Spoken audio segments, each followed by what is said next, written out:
ನಮಸ್ಕಾರ ಫ್ರೆಂಡ್ಸ್, ಬನ್ನಿ ಇವತ್ತು ಕೆಸುವಿನ ಸಾಂಬಾರು ಯಾವ ಥರ ಮಾಡೋದು ಅಂತ ನಾನಿಲ್ಲಿ ತಿಳಿಸಿಕೊಡ್ತಾ ಇದ್ದೇನೆ. ತುಂಬ ಬೇಗನೆ ಸಿಂಪಲ್ಲಾಗಿ ಮಾಡ್ಕೋಬೋದು. ನಾನಿಲ್ಲಿ ಒಂದು ಅರ್ಧ ಕೆಜಿಯಷ್ಟು ಕೆಸುವಿನ ಗೆಡ್ಡೆಯನ್ನು ತೆಗೆದುಕೊಂಡಿದ್ದೇನೆ.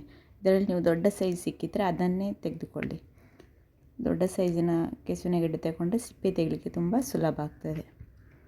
ನೋಡಿಲಿ, ನಾನಿಲ್ಲಿ ಯಾವ ಥರ ಸಿಪ್ಪೆ ತೆಗೆಯೋದು ಅಂತ ಇಲ್ಲಿ ತೋರಿಸ್ಕೊಳ್ತಾ ಇದ್ದೇನೆ. ಚಾಕುವಿನ ಸಹಾಯದಿಂದ ಸುಲಭವಾಗಿ ಸಿಪ್ಪೆಯನ್ನು ತೆಗೆದುಕೊಳ್ಬೋದು. ಕೆಲವರು ಇಡೀ ಗಡ್ಡೆಯನ್ನು ಬೇಯಿಸಿ ಆನಂತರ ಸಿಪ್ಪೆ ತೆಗೆದುಕೊಳ್ತಾರೆ. ಅದು ತುಂಬ ಟೈಮ್ ಹಿಡಿತದೆ. ಈ ಥರ ಮಾಡೋದರಿಂದ ಬಹಳ ಬೇಗನೆ ಮಾಡ್ಕೊಳ್ಬೋದು. ನೋಡಿ, ಇಲ್ಲಿ ಸಿಪ್ಪೆ ಎಲ್ಲ ತೆಗೆದಾಗಿದೆ. ನಾನು ಇದನ್ನು ನೀರಲ್ಲಿ ಹಾಕಿಟ್ಟಿದ್ದೇನೆ. ಕಪ್ಪಾಗಿನ ಇದನ್ನೆಲ್ಲ ರಿಮೂವ್ ಮಾಡಿ ಚಿಕ್ಕದಾಗಿ ಕಟ್ ಮಾಡಿಕೊಳ್ಬೇಕು. ನೋಡಿ, ಇಲ್ಲಿ ಕಟ್ ಮಾಡಿ ಆಗಿದೆ. ನೀವು ಸ್ವಲ್ಪ ದೊಡ್ಡ ಸೈಜಲ್ಲಿ ಕಟ್ ಮಾಡಿಕೊಂಡ್ರೆ ಒಳ್ಳೆಯದು. ತುಂಬ ಚಿಕ್ಕದಾದರೆ ಇದು ಬೇಗ ಬೆಂದು ಕಲಡಿ ಹೋಗ್ತದೆ, ಅಂದರೆ ಪೀಸ್ ತಿನ್ನಲಿಕ್ಕೆ ಸಿಗೋದಿಲ್ಲ. ಅದಕ್ಕೋಸ್ಕರ ಸ್ವಲ್ಪ ದೊಡ್ಡದಾಗಿ ಕಟ್ ಮಾಡಿಕೊಳ್ಳಿ. ನಾನಿಲ್ಲಿ ಸ್ಟವ್ವಲ್ಲಿ ನೀರು ಬಿಸಿ ಆಗಲಿಕ್ಕೆ ಇಟ್ಟಿದ್ದೇನೆ. ಅದಕ್ಕೆ ಕಟ್ ಮಾಡಿಟ್ಟಂತಹ ಗೆಡ್ಡೆಯನ್ನು ಸೇರಿಸ್ತಾ ಇದ್ದೇನೆ. ಇದು ಬೇಗನೆ ಬೇಯ್ತದೆ. ಓಪನ್ ಪಾತ್ರದಲ್ಲಿ ಬೇಯಿಸ್ಕೋಬೋದು. ನಾನೀಗ ಸ್ವಲ್ಪ ಉಪ್ಪು ಸೇರಿಸ್ತಾ ಇದ್ದೇನೆ. ಮುಚ್ಚಳ ಮುಚ್ಚಿಟ್ಟು ಬೇಯಲಿಕ್ಕೆ ಬಿಡುವ. ಈ ಕಡೆ ಮಸಾಲೆಗೆ ಹಸಿ ಕೊಬ್ಬರಿಯನ್ನು ತೆಗೆದುಕೊಂಡಿದ್ದೇನೆ. ತಯಾರಿಸುವ ಹಾಗೆ ಸ್ವಲ್ಪ ಕಟ್ ಮಾಡಿಟ್ಟಂಥ ಅರ್ಧ ಈರುಳ್ಳಿಯನ್ನು ಸೇರಿಸ್ಕೊಳ್ತಾ ಇದ್ದೇನೆ.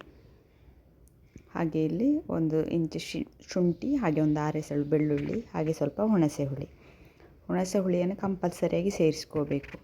ಗೆಡ್ಡೆ ತುರಿಸುತ್ತಿದ್ದರೆ ಅದನ್ನು ಹುಣಸೆ ಹಣ್ಣು ಸೇರಿಸೋದ್ರಿಂದ ಮ್ಯಾನೇಜ್ ಮಾಡ್ಕೊಳ್ಬೋದು. ಅದಕ್ಕೋಸ್ಕರ ಹುಣಸೆ ಹುಳಿಯನ್ನು ಕಂಪಲ್ಸರಿ ಸೇರಿಸ್ಕೋಬೇಕು. ಇವಾಗ ನಾನಿಲ್ಲಿ ಚಿಲ್ಲಿ ಪೌಡರನ್ನು ಸೇರಿಸ್ತಾ ಇದ್ದೇನೆ. ಹಾಗೆ ನಾನಿಲ್ಲಿ ಕೊತ್ತಂಬರಿ ಪುಡಿಯನ್ನು ಸೇರಿಸ್ತಾ ಇದ್ದೇನೆ. ಇದು ಮನೆಯಲ್ಲೇ ಮಾಡಿಟ್ಟಂಥ ಪುಡಿ. ಇದರಲ್ಲಿ ಜೀರಿಗೆ ಮತ್ತು ಕೊತ್ತಂಬರಿ 2 ಇದೆ. ನೀವು 1/4 ಟೇಬಲ್ ಸ್ಪೂನ್ ಜೀರಿಗೆ, 1 ಟೇಬಲ್ ಸ್ಪೂನ್ ಕೊತ್ತಂಬರಿಯನ್ನು ಸೇರಿಸಿ. ಇವಾಗ ಸ್ವಲ್ಪ ಅರಶಿನ ಸೇರಿಸ್ಕೊಳ್ತಾ ಇದ್ದೇನೆ. ಇಷ್ಟೇ, ಇದನ್ನು ಮಸಾಲೆ ರುಬ್ಕೊಂಡು ಬರುವ.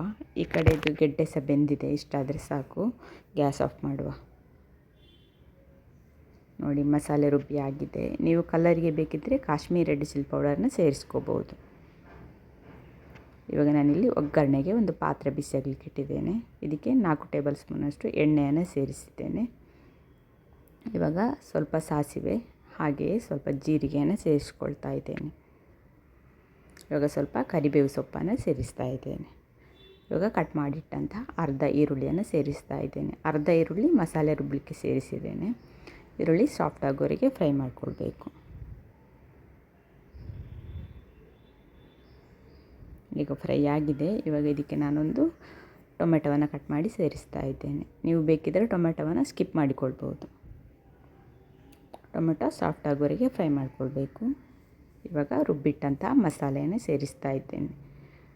ಮಸಾಲೆಯನ್ನು ಸ್ವಲ್ಪ ಎಣ್ಣೆಯಲ್ಲಿ ಚೆನ್ನಾಗಿ ಫ್ರೈ ಮಾಡಿಕೊಳ್ಬೇಕು. ಈ ಥರ ಮಾಡೋದರಿಂದ ಟೇಸ್ಟ್ ತುಂಬ ಚೆನ್ನಾಗಿ ಬರುತ್ತೆ. ಅದಕ್ಕೋಸ್ಕರ ಇಷ್ಟಾದರೆ ಸಾಕು. ಇವಾಗ ನಾನು ಇದಕ್ಕೆ ಮಸಾಲೆ ರುಬ್ಬಿಟ್ಟಂಥ ನೀರನ್ನು ಸೇರಿಸ್ತಾ ಇದ್ದೇನೆ. ಕನ್ಸಿಸ್ಟೆನ್ಸಿ ನೋಡಿಕೊಂಡು ನೀರು ಸೇರಿಸ್ಕೊಂಡ್ರೆ ಆಯಿತು. ಇವಾಗ ಸ್ವಲ್ಪ ಉಪ್ಪು ಸೇರಿಸ್ತಾ ಇದ್ದೇನೆ. ಉಪ್ಪು ನೋಡ್ಕೊಂಡು ಸೇರಿಸಿ, ಯಾಕಂದರೆ ಗಡ್ಡೆ ಬೇಯಿಸುವಾಗ ಸಹ ನಾನು ಉಪ್ಪು ಸೇರಿಸಿದ್ದೇನೆ. ಅದಕ್ಕೋಸ್ಕರ ನೋಡಿ, ಸಾಂಬಾರು ಇವಾಗ ಚೆನ್ನಾಗಿ ಕುದೀತಿದೆ. ಇವಾಗ ಇದಕ್ಕೆ ಬೇಯಿಸಿಟ್ಟಂಥ ಗೆಡ್ಡೆಯನ್ನು ಸೇರಿಸ್ತಾ ಇದ್ದೇನೆ. ನೀವು ಈ ಹಂತದಲ್ಲಿ ನೋಡಿಕೊಂಡು ಕೊನೆಯದಾಗಿ ಉಪ್ಪು ಸೇರಿಸ್ಕೋಬೋದು. ನೋಡಿ, ಇಷ್ಟೇ. ಇನ್ನೊಂದು ಕುದಿ ಬಂದರೆ ಆಯಿತು, ನಮ್ಮ ಸಾಂಬಾರು ರೆಡಿ ಆಗ್ತದೆ. ಈ ಸಾಂಬಾರನ್ನ ನೀವು ಅನ್ನ, ದೋಸೆ, ಚಪಾತಿ ಎಲ್ಲದಕ್ಕೂ ಕಾಂಬಿನೇಷನ್ ಆಗಿ ತಗೊಳ್ಬೋದು. ತುಂಬ ಟೇಸ್ಟಾಗಿರ್ತದೆ ಗಡ್ಡೆ. ನೀವು ಸಹ ಒಂದ್ಸಲ ಟ್ರೈ ಮಾಡಿ. ತುಂಬ ಹೆಲ್ದಿ ಸಹ ಇದು. ತುಂಬ ಚೆನ್ನಾಗಿ ಬರುತ್ತದೆ. ನೀವಿಲ್ಲಿ ನೋಡ್ತಿರ್ಬೋದು ಎಷ್ಟು ಚೆನ್ನಾಗಿ ಬಂದಿದೆ ಅಂತ. ಚಪಾತಿಗಂತೂ ತುಂಬ ಸೂಪರ್ ಆಗ್ತದೆ. ಇದೇ ಥರ ಬೇರೆ ರೆಸಿಪಿಗಳು ನನ್ನ ಚಾನಲ್ನಲ್ಲಿ ಇದೆ. ಒಂದು ಸಲ ಹೋಗಿ ಚೆಕ್ ಮಾಡಿಕೊಳ್ಳಿ. ಹಾಗೆ ಕೊನೆಯವರೆಗೆ ವಿಡಿಯೋ ನೋಡಿದ್ದಕ್ಕಾಗಿ ಧನ್ಯವಾದಗಳು. ಮುಂದಿನ ವಿಡಿಯೋದಲ್ಲಿ ಭೇಟಿಯಾಗುವ. Thank you.